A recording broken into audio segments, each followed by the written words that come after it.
Chief Justice Bryan Sykes has called for changes in the operations of two key local anti-corruption agencies.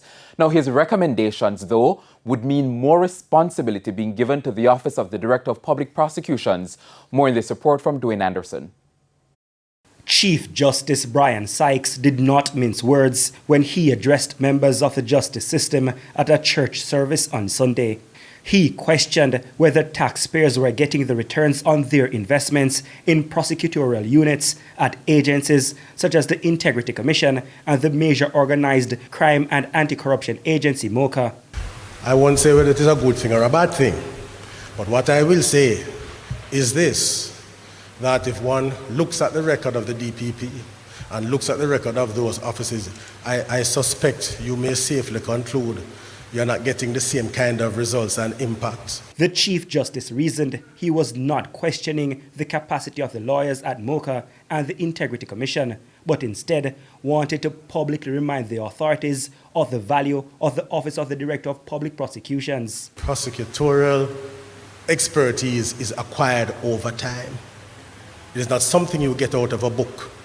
It's something you have to do and to practice. And respectfully, those agencies simply do not have the breadth and depth of experience. And so immediately, once you put the prosecutors there, they are sort of cut off from 60 years of experience.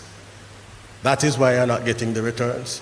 Hence this proposal that would mean a major shake-up for MOCA and the Integrity Commission. So if one wishes to get the appropriate return on investment, something that I've said privately, now I'm saying it publicly, is that all of those need to be brought under the Director of Public Prosecutions. Failing that move, he warned, bodies such as MOCA and the Integrity Commission could lose a lot of legal minds. And this is the other fundamental thing. It also creates a career path for them. Those other agencies really don't.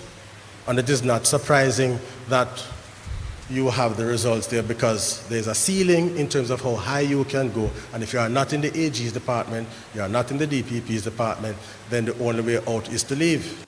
Chief Justice Sykes, in the meantime, reaffirmed his commitment for the justice system to dispose cases within 2 years. There's no reason why I can't move from point of entry to disposition, not reaching the Court of Appeal now, to disposition in the Court of Appeal in 24 months. There's no reason why it can't happen.